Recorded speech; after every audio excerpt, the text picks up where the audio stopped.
Welcome to Please Leave Podcast, where you'll hear truly scary stories that you cannot get out of your head. These stories may contain graphic depictions of violence or explicit language. Listener discretion is advised.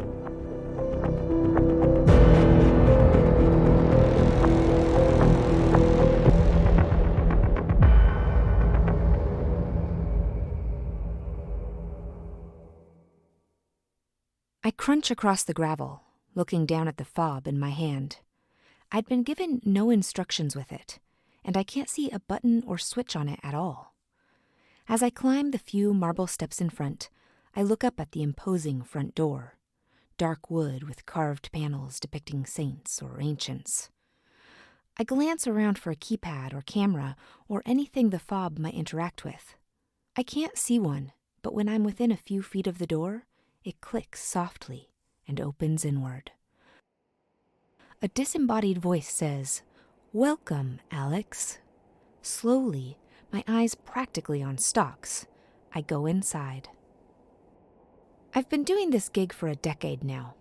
It started as a way of living rent-free during the summers during college, trying to save money, which, at the start, is all I did. But pet sitting, house sitting, those are college kid type jobs. So the longer I kept doing it, the nicer the jobs I was sent on and the more lucrative it became. I'd been at the agency longer than anyone else on staff, so I've made quite a name for myself there. They fly me nationally to these sorts of jobs. Celebrities, politicians, the super rich, people who will pay handsomely to have me come in and keep things together for their pets. I've walked famous French bulldogs, fed and played with miniature house horses and donkeys, taken an iconic Shiba Inu to the dog park. This one is a short stay, only 5 days. But even by my standards, this one is spectacular. The house is a palace of marble and glass. I look down at the description sheet the agency has given me and skim it again. Pool, sauna, steam room, conservatory, full equestrian facilities, 10 bedrooms, 11 bathrooms, games room. The list goes on and on. I walk into the enormous kitchen and stand at an acre of marble countertop in front of a huge window. Immediately outside is a large grassy enclosure, maybe 60 feet each side. At the closest end, a wooden shelter the size of a single garage backs onto the house wall. The fencing is mesh, 8 or 9 feet high, and angled back at the top like a tiger habitat at the zoo. I double-check the paperwork for mention of large exotics. I will do exotics, but I charge a premium for them. They're dangerous. But no, I see no big cats or great apes mentioned. I look out again to see if I can spot an occupant, but there's nothing to be seen. In the distance, I see 3 chestnut ponies trotting from a stable block towards pasture. A rider sits on one, leading the other's side. Fortunately, I'm not responsible for the horses this time. The equestrian staff are still here. On the worktop is a stack of 10 or more sheets of paper, my more detailed instructions. Leaving them for the moment, I make my way slowly through the house, admiring each area. Beyond the kitchen is the pool, fully enclosed under a glass ceiling with integrated shades. Off the flagged pool area are sauna and steam rooms, and between them a recess in the wall holds a brass trough full of ice chips. An ornate lion head is mounted on the wall there. As I stand in front of it, there's a gentle rumbling and more ice chips fall from the open mouth. There are multiple living areas, a library, a multimedia room. It's not mentioned, but I bet they have a bowling alley in here somewhere. The conservatory is more of a winter garden, a wrought iron and glittering glass room, easily 50 feet high. It's still early, just before 9, but the air is becoming humid in here already. At one end, bananas ripen on tall trees. The enormous leaves drip fat droplets of water down onto me as I gaze up. The air is full of the call of birds. Walled off by mesh and a series of low arches, an adjoining section all along one long side has been separated into an aviary. At the other end of the room, multiple vines are trained over a large dining area. Heavy bunches of grapes hang down above the table. As I go back towards the house, I reach up and pluck one, admiring the translucent green, the powdery bloom, before I put it into my mouth. An explosion of juicy sweetness floods my tongue. This is really living. Once I've given myself the tour, I pull a tall stool out from the expansive kitchen island and sit to read through the stack of paperwork. Welcome, Alex. We are glad to have you here to care for our creatures. The guest annex has been prepared for you. It is accessed through the frosted glass door in the kitchen. I look up at it. I'd taken it for a pantry. It comprises a bedroom, living quarters, kitchenette, and ensuite. Ample supplies have been provided for you there. Please do not use the rest of the house for your own living activities, except for the care and attention of the animals. Uh-oh, I think that might have been an illegal grape. The next page is animals. Spock and Onion are 2-year-old long-tailed chinchillas. They are in the games room. You will refresh their hay and water daily. They have free access to a large run attached to their cage. On the 3rd day, you will close the door to the cage when they are in the run and fully clean out and refresh their bedding and sand. Onion is wonderful. I love the names some people think of. Marquise and Nefertiti are our felines. Marquise is a 4-year-old ragdoll. Nefertiti is a 2-year-old Siamese. Neither like strangers. Do not try to interact with them unless they initiate this. They have been contained in their own room, which is on the 2nd floor, 3rd door on the left. They have access to outdoors from there, but you will also check and clean out their litter tray twice daily. You will feed them and refresh their water fountain morning and night. People are so odd, I think. Why have cats in your home but keep them in their own quarters? Maybe they have the run of the place when their owners are here. There are 9 rainbow lorikeets in the aviary. It is adjacent to the conservatory. You will feed them, refresh their water, and interact with them daily. On the 2nd and 4th days, you will sweep out and refresh the sand on the floor of the aviary. The lorikeets do not leave the aviary, but enjoy interaction. I love lorikeets. Such fun, friendly birds. Polly is a 45-year-old African gray parrot. He is in the aviary entry room, but should only be caged there at night. He is extremely particular about his routines and care, and you must stick carefully to his schedule. He is released from his cage at 9:30 a.m. each day and put back inside at 10:30 p.m. His diet, exercise, and daily schedule are detailed on the additional page marked Polly. Please adhere to it strictly. Will he know if I don't adhere to it, I wonder, this feathery dictator? Parrots are smart, but can they read a clock? There's more. Peebles is an 11-year-old pug. He is in a crate overnight, also in the games room. Peebles loves people and will want to be with you all day. He enjoys lots of hugs and pets. He is elderly and doesn't require walks beyond a little time in the garden, which can be accessed through the games room French doors. Please be kind to him. He will miss us. Another win for me. I love cuddly dogs. Okay, one more. Brutus is a 2-year-old American XL bully. He is a guard dog. Do not interact with him. He is in a run behind the house during the day. At 10:35 p.m., he will be waiting at the run door. Using the button inside the entrance to the annex, you will open the door, which lets him into the house. The screen beside the button will allow you to ensure he is in. He will remain in the house overnight. You will remain in the annex. In the morning at 6 a.m., he will come to the door to be released back into his run. You will have cleaned out his run, put out his food, refreshed his water, and refreshed his bedding before then. Once you have seen on the screen that he is back in his run, you may re-enter the house. Good God, these people are weird. All this money. Get an alarm system for Christ's sake, or hire a full security detail. No, they use a dog. I put my face in my hands, shaking my head. I see all sorts in this job, but sometimes I really wonder about the sanity of my clients. I'm startled then by a loud voice shouting in another room. "What's the time, Mr. Wolf?" calls a child's voice. I glance at the clock. It's 9:32 a.m. Well, I think maybe it can read time.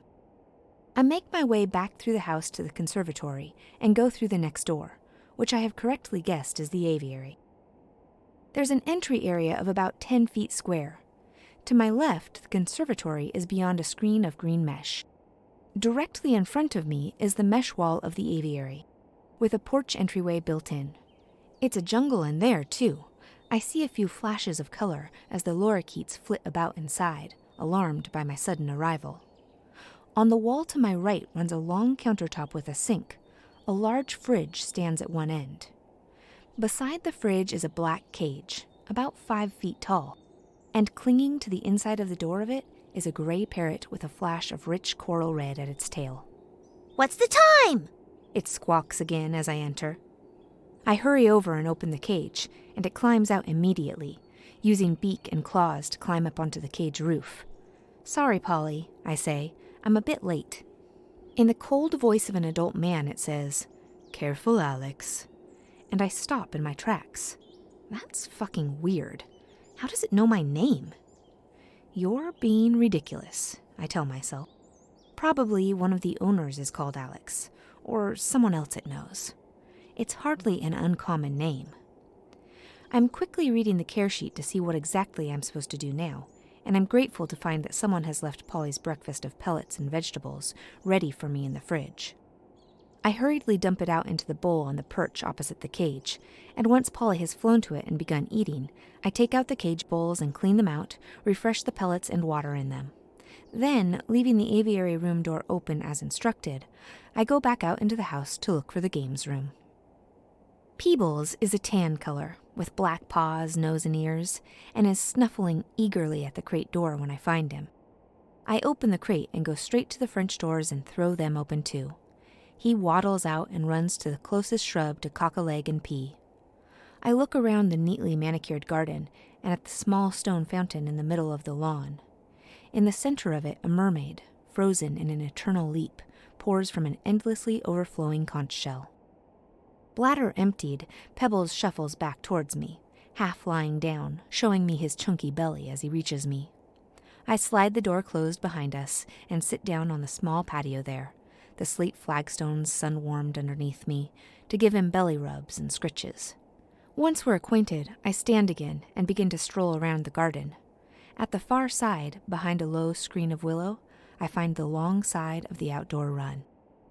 Peebles comes with me and stands at the fence looking with me. He lets out a small hoarse woof, and immediately Brutus appears from his huge kennel. He doesn't even look like a dog, more like a bull. He's a reddish-brown color, with a white stripe running from his chin all the way along his underside. He's immense. He must be 300 pounds, and he is not fat. His impossibly wide, heavily muscled chest sits on top of stout legs with huge paws. His massive, bullish neck rises, cylindrical, to his smooth, broad head. They'd chopped his ears off, I see. They're barely there. His tail, too, has been docked almost completely. He's not wearing a collar, but looking at him, I can't see where one would sit anyway. His head, though huge, is narrower than his neck. He'd slip right out of a collar. He stands for a moment, considering us, tense. His coat is too short for his hackles to visibly rise, but his posture says the same thing. Who the fuck are you in my garden? He comes over, but not running, slow, walking stiffly, his muscles rippling under his shining coat. He stops a few feet from me, and we just look at one another. He has pale blue eyes, which remind me of a shark. He's so big. He must be 3 feet tall at the shoulder. I bet on his hind legs he'd tower over most humans. He stares directly at me for a long moment, and I feel distinctly uncomfortable. He doesn't do any of the things dogs do. He's not licking or swallowing. His stub of tail is immobile. His head is raised. He's staring directly into my eyes unflinchingly. Then Peebles lets out a tiny whine, and the spell breaks. Brutus drops his head and approaches the fence, his posture suddenly friendly, happy. The tiny stump of tail wiggles, and he lies down with his nose to the mesh, in a sniffing greeting to Peebles. Peebles wags his curled tail enthusiastically, pressing his flat face into the mesh too, saying hi. I crouch and hold my hand near the mesh to let Brutus sniff it. He does so, but casually now, no longer focused on me.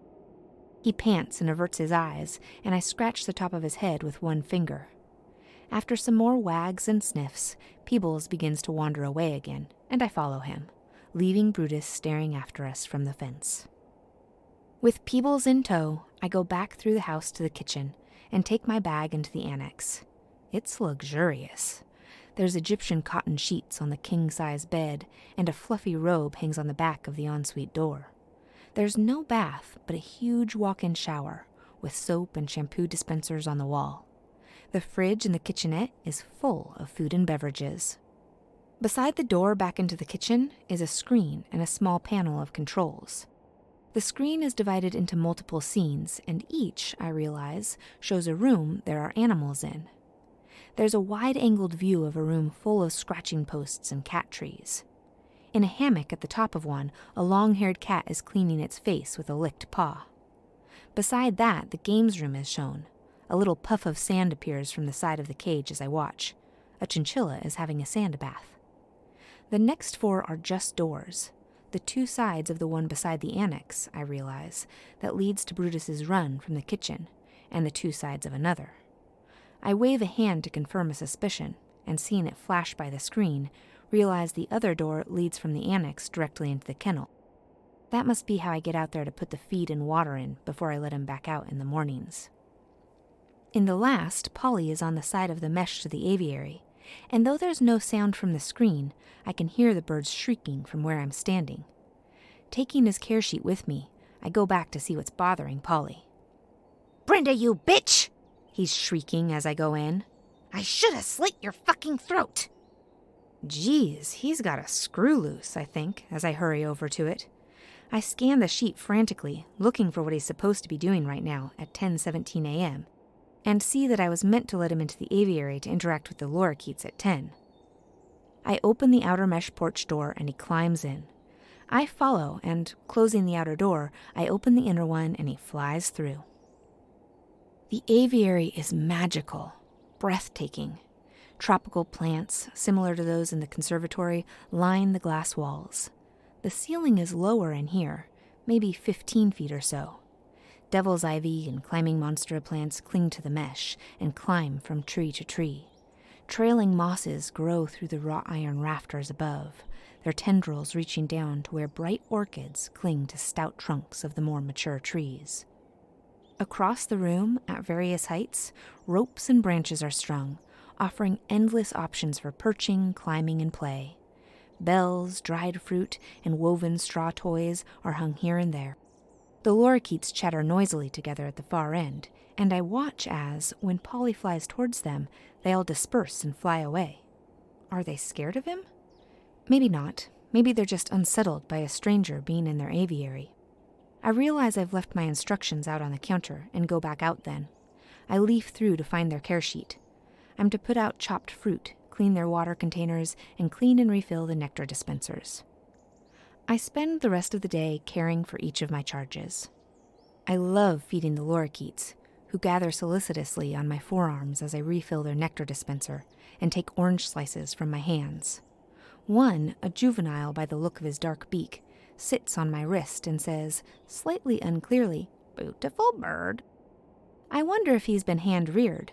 They don't usually learn to talk in these flock settings. The chinchillas are unperturbed by my presence, and both sit eagerly at the front of the cage, watching me refill their treat bowl. I take a moment to rub them both on their impossibly soft, velvety heads when I replace it. The cats are friendly. Sometimes that happens. The owner will describe an animal one way, and they turn out to be completely different. When I go into their room, they're both outside, in a huge enclosed outdoor catio balcony. But as I'm cleaning out the almost unused litter tray, they slide in through the cat flap and approach immediately to check me out. I can't tell if they've been fed, so I refill their food and water as they rub around my ankles. After eating a little, one bats a ball my way, and I spend a happy half-hour trying out all their toys and seeing which they like most. Peebles is my almost constant companion. He follows me from room to room, wagging his stumpy tail every time I look his way. He doesn't come everywhere. He doesn't come inside the aviary or the cat's room, instead waiting for me outside the doors, snorting and sneezing at the bottoms of them if he feels I've been too long. I manage to be on time for Polly's needs for the rest of the day, but the bird doesn't seem to warm to me. I let him out of the aviary again at 11:30 a.m. on the dot, but he flies back to his cage top and says, "'Bout time," in cheeky kid voice. After lunch, I am instructed to seek him out and interact and play with him. But he is still in the aviary room and is disinterested, bordering on hostile. I try to talk with him, offering the stock phrases on my instruction sheet. "Who's a pretty bird?" I ask him, offering him a grape. He looks at me first with one cold yellow eye, then the other, his pupils growing and shrinking like the lens of a camera. Then he shouts, "Peebles, you fucking rat!" Peebles gets up from where he was sitting, just outside the door, and waddles quietly away. I consult my sheet and try again. "You got a cough?" I ask. The sheet says he will cough in response. Instead, he lets out a lorikeet-sounding shriek, and all at once every bird in the aviary is screaming in reply. It's so loud I cover my ears, and it's several moments before the colorful birds finally quiet down. I give up then. Parrots can be extremely selective in who they like. I am there to care for him, and I will do that to my usual high standard, but I won't try and force a friendship. That evening, I let Peebles into the annex with me and watched TV with him curled beside me on the guest sofa. I don't want to crate him overnight, but I have to. It's what the client wants. About 10 p.m., I begin my nighttime rounds. I let Peebles out for a last pee and shut him, sad-eyed, in his crate. I check the chinchillas have food and water and turn the lights off in the game room. Then I run upstairs and check the cats are okay. They are both curled together on a high shelf and look over at me when I open the door, but don't come down. I turn their lights off too. Finally, I go into the aviary and check the birds are okay. Polly is on top of his cage. "In you go, bud," I say, pointing. He just stares at me. "Polly, time for bed," I try again. It's almost 10:30 p.m. now, and I'm aware that Brutus needs to be let in at 10:35. "Please," I try, and this seems to do the trick. He climbs back through the door and ruffles his feathers, settling on a perch as I close it. "Thank you, Polly," I say. "See you in the morning." "Hopefully not," he replies, and my gut twists a little. It really feels like he understands me, is actually communicating with me. But I know he's not. He's just, well, parroting. I switch off the light and close the door and practically run back through to the annex. I see that Brutus is at the door. He seems fine, though. He's not doing anything. He's just sitting. I lock my own door and hit the green button beside the screen and watch on the screen as the door opens. Brutus walks off one scene and onto the one beside it, then off into the house out of shot. The door closes again quietly. My alarm goes off at 5:30 a.m., and I jerk awake in the unfamiliar bed. "What's happening?" my brain shouts. Then I remember, oh yes, clean out the run and put food out for Brutus. I roll out of bed and pull sweats on, sticking my bare feet into my trainers. I'll shower and dress properly later, I think. There's a roll of poop bags on the counter of my kitchenette, and yawning, I grab it and head through the door into the kennel. I stand a second in the dimness, letting my eyes adjust. It's like a stable. There's straw at one end for a bed, and a station with half-empty water and completely empty food bowls below it. A rain barrel is mounted to the wall above the bowls. I go out through the doorway in the wall to the run. In the early morning light, I can see well enough to identify a few lumps on the grass. The first I get to turns out to be mostly shredded rope toy, but the other two are dog shit. I bag it up and, looking around, satisfied that there's no more, go back to the kennel. I put the bags beside the door and go and kick about in the straw, fluffing it up. Dust rises, and I wonder why they don't give him a blanket or a dog bed to sleep in. He's huge, but they make beds for Great Danes he'd fit in. I toss his water outside onto the grass and rinse then refill the bowl with the water in the barrel. Finally, I lift the empty food bowl from its stand and take it and the bags back into the annex. Inside, I bin the bags, wash out the bowl, and then open my fridge and look at the bags of raw food that have been left for Brutus. Ripping the side off one, I slosh the contents out into the bowl. It stinks. Green tripe and raw chicken and something spicy. Turmeric? Each to their own, I think, wrinkling my nose. Referring to the care sheets again, I add a raw egg and some grated veg to the bowl and give it a stir. Then I balance a raw beef rib across the top and carry the bowl back out into the kennel. I take a last look around, making sure I've done everything, then go back in, wash my hands, and check the time. 5:56 a.m. Not bad, Alex, I tell myself.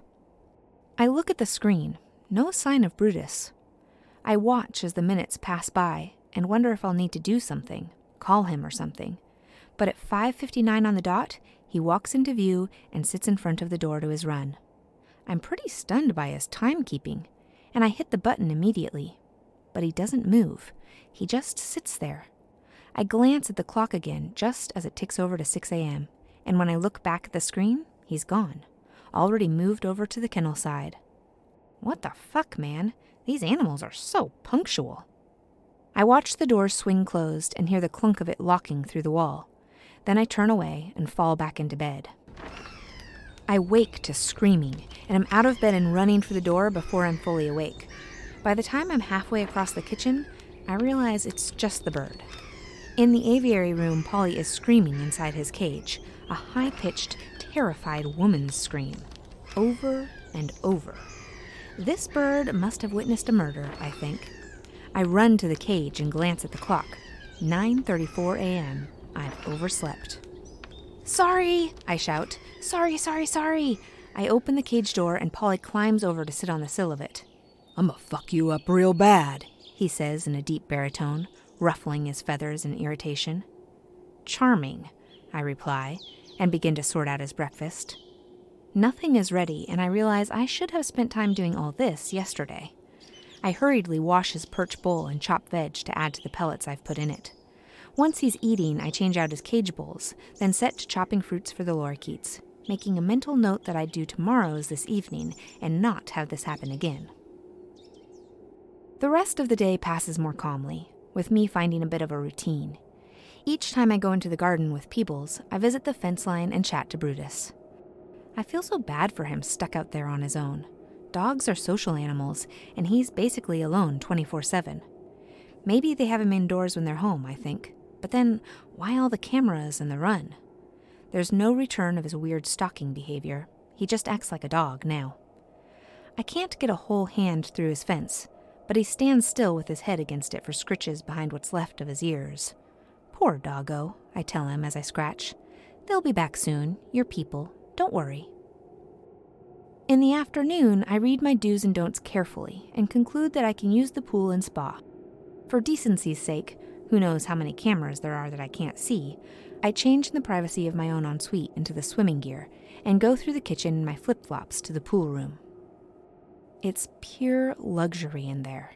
I swim for a while, then sit in the sauna and toast until my pulse is racing. I come out and, gasping, rub ice chips into my bare skin. As I'm bent scrubbing them into my calves, a voice calls to me from the doorway. Fat fuck, Alex, it says. I turn to see Polly, sitting on the top edge of a lounger near the door. Oh, fuck off, Polly, I reply, turning away. Creepy bird. I knew it didn't like me, but I don't appreciate the insults. Any regrets? He squawks back. Regrets? Is it time for some mango? Put it in your mouth, stop you talking, I say, wrapping myself in a huge towel. Too much mango fat, Alex, he replies, and my guts twist again. I really don't like it, the sensation that the bird is meaningful and not just chattering all the phrases he knows. Dig a big hole, he goes on. Very fat, Alex. Okay, swim time is over. In the evening, I chop and slice and prep everything for the morning. Peebles is braver now, comes with me and watches me with interest, snuffling around every time I drop anything, to see if it's the sort of scrap he'd enjoy. He loves parrot pellets and chinchilla treats, and will accept a chunk of carrot to gnaw on. He's desperate to have cat food, which I don't allow, but isn't fussed for cabbage. Probably for the best, I tell him. You don't want to deal with cabbage farts in that little crate. At 10:20 p.m., I go to try to persuade Polly into his cage, but he's not willing. Early bird, he squawks when I ask him. He really, really seems to be communicating, and I find myself talking to him as if he was. I know, but you went in late last night and I had to run to let Brutus in on time, I tell him, pointing at his open cage door. What time is love? He sings in Glenn Hughes' imperious tone. 10:30, I reply, and it's more tolerance than love. Early bird, he says again, and I sigh. Look, Bird, I say, I know you're not keen on me, and you'd much rather your people were here to look after you, but can we try to get along? I'm doing my best. I'll do my best. It's only 3 more days. Can we power through? In answer, Polly opens his beak, and the exact sound of a ricocheting bullet comes out. It's so accurate, I almost duck. What the fuck, Bird? I yelp, and Polly repeats the sound, over and over. When he's stopped, I say, Okay, please into your cage. And he climbs slowly down onto the sill of the door. But instead of going fully inside, he turns around and just sits there, eyeing me. Thoughtlessly, I go to urge him in with a wave of my hand, and he stretches out and bites me, hard, on the index finger, before flapping inside onto his perch. Ouch! I yelp, snatching my hand back. Oh, please, don't put your hands on me, Jackson. He whines in a woman's drawl. You bit me! I yell, examining the finger. It's purpling into a bruise already, but there's no blood. I've been lucky. Greys have hugely strong beaks. He could have taken the flesh off to the bone if he'd wanted to. I glance up and realize I'm late for Brutus, and I close the cage and leave without speaking again, flipping the light off and slamming the door as I go. Fucking parrot. Maybe I need to start charging for small exotics, too. Brutus is waiting for me, and I hit the button before the annex door is fully closed, but he just pads through into the dark interior of the house, doesn't even look my way. I push the door fully closed and go to the ensuite to examine my finger and shower some of my irritation away. The following day goes more smoothly. I do not try to interact at all with Polly. He screams to try to summon me, but I only do the feeding and cleaning parts of my instructions. It's clear he dislikes me, and I'm not being paid to torment or annoy him. When it's time to play and interact, I go and offer him another stint with the lorikeets, but he flies away, out of the aviary room and onto a perch in the huge entrance hall. Suit yourself, I think. In the afternoon, Peebles and I wander across to the stables and admire the horses. As I'm leaning on a half door petting one, a flustered stablehand bustles over and asks who I am. When I say I'm the pet sitter, she smiles coldly and says, "How about that bird?" "Polly?" I ask, as my horse slips gently at my palm. "Quite a character," she says. It's not a question. "I'm not sure he's my biggest fan," I smile, scratching the horse's brow, stroking his silky forelock. "That bird would see us all dead," she replies. "He hates everyone, including the owners and the behaviorists they pay to interact with him." A behaviorist, I think. I should have charged extra. That night, bedtime goes slightly better. I don't try to talk to Polly. Instead, I just stand beside the cage and state the time aloud from 10:26 onwards. At 10:30 p.m., he climbs inside and I close the door and leave. Once again, my door is standing open when I hit Brutus's button, but once again he is unbothered by this. He pauses briefly and glances at me, then waggles his little tail stump and turns away. The next day is day 4, and I'm cheerful as I go into the aviary room. It's early enough to fill the perch bowl and take the lorikeet's feed out before it's time to let Polly out. "Morning, birdie," I say as I open the door, bang on 9:30 a.m. He climbs out silently, watching me. "It's our last full day," I tell him as I gather up the supplies to feed the lorikeets. "Your people are home tomorrow night." He has no comment on this and flies to his perch to eat. I swim again in the morning, then spend the afternoon making sure the house is clean and tidy, exactly as they left it. In the evening, I cuddle with Peebles, and then pack all my stuff up, bar the few things I'll need for the morning. At 10:20, I go to the aviary and try to repeat the previous night's success, but Polly isn't having it. "Early bird," he says when I go in. "I know, Polly," I say. "I'm not doing it right. But your people will be back tomorrow," I say. This is your last bedtime with me." "'Bout time," he says, clambering around on his perch. "In you go, please," I say cheerfully. I'm glad to be reaching the end of my stay with him. "I'ma fuck you up real bad," he says, wiping a clawed foot across his beak, cleaning it. "Yes, you said." I point at the cage. "Into your cage, please." He goes. I close the cage and turn away, but a click makes me turn back. The cage door is open. I close it again, pressing harder this time, thinking maybe I didn't shut it right. As I turn away, it clicks again, and I look back and see Polly lever it easily open with his beak. "You can open it?" I ask. "Clever birdie," he squawks. "Clever." "Yes, you are," I reply, closing it again. It's after 10:30. I'm not doing this all night.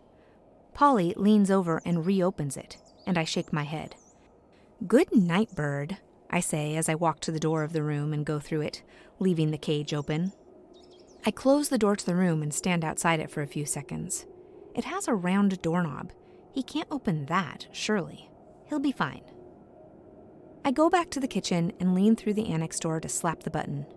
The door to the run swings open, and Brutus walks through it. I'm right in his path, and he stops and looks up at me.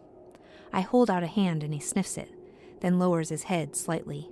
I rub him under his chin, then stroke the top of his huge, broad head. "Good boy," I croon.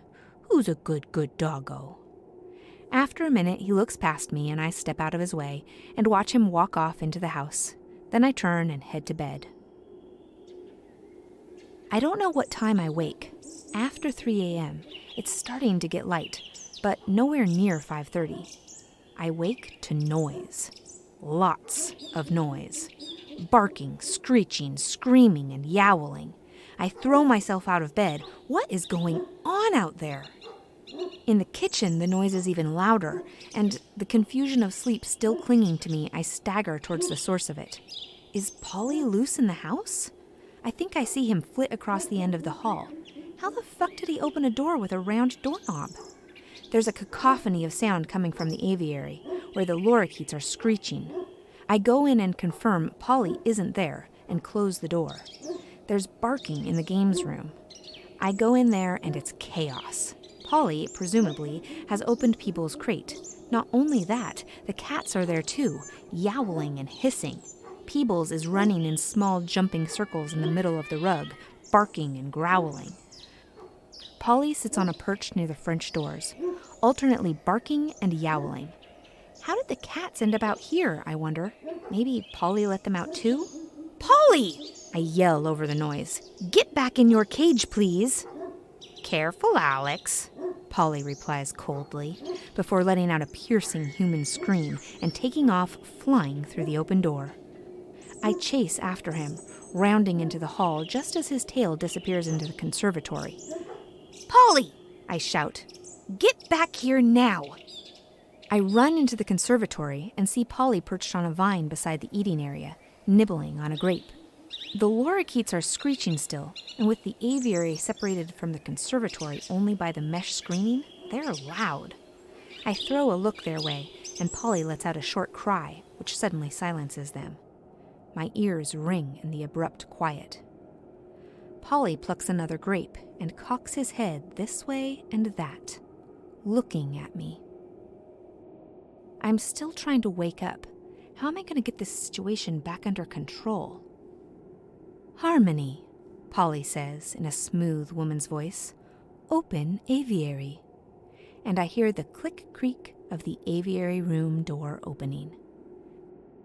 That's how he let the cats out, I think.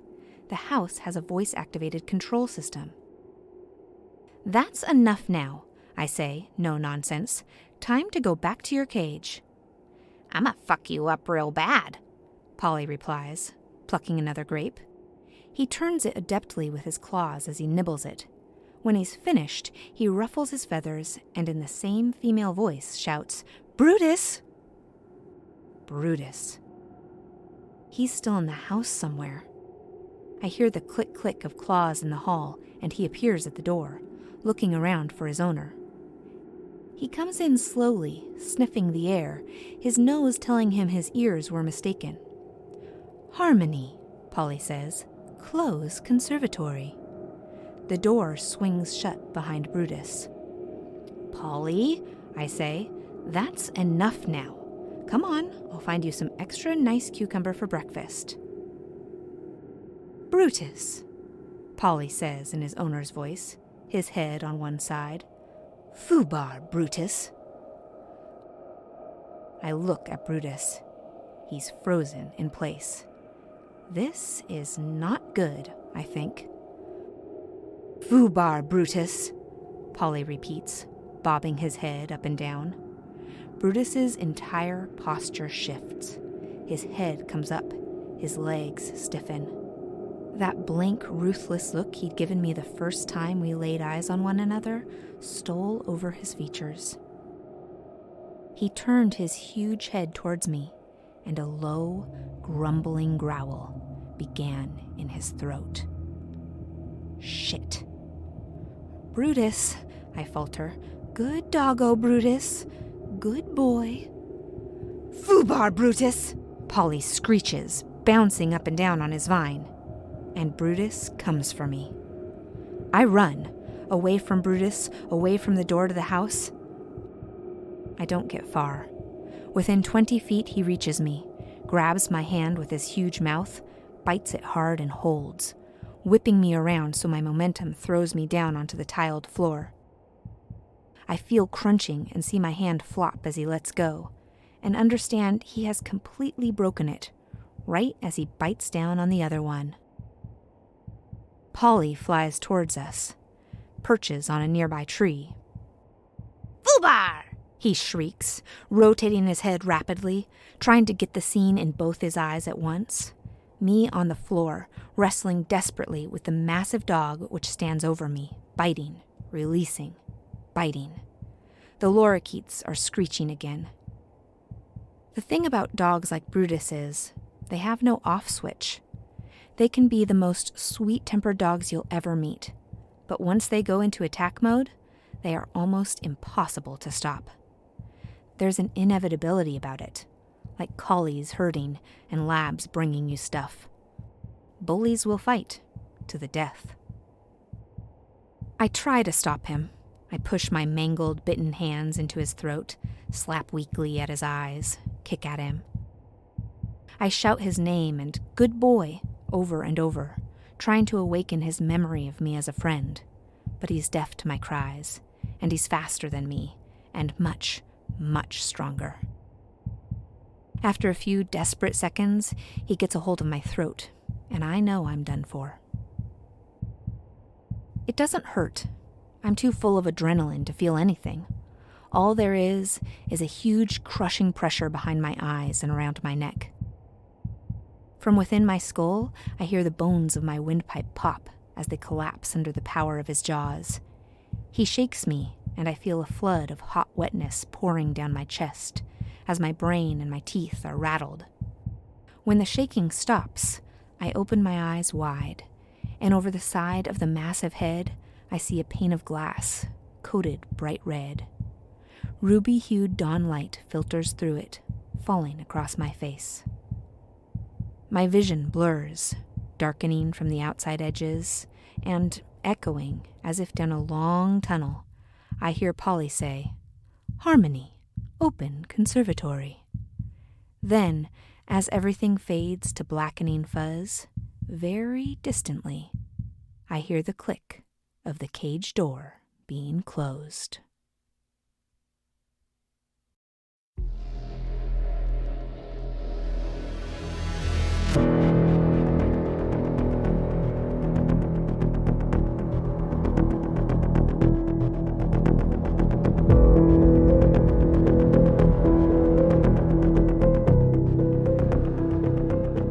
This story was written by Bec Stranger and narrated by Rachael Warren Allen. For more scary stories that you cannot get out of your head, please join our Patreon at patreon.com/PleaseLeavePod. Please follow Please Leave on Facebook, Instagram, and Twitter at Please Leave Pod. Our email is pleaseleavepod@gmail.com, and our website is pleaseleavepod.com. If you're enjoying these stories, please consider leaving us a review. It's just a couple of us trying to get this off the ground, so your reviews really help. This has been a Two Penguins Media production. Quack.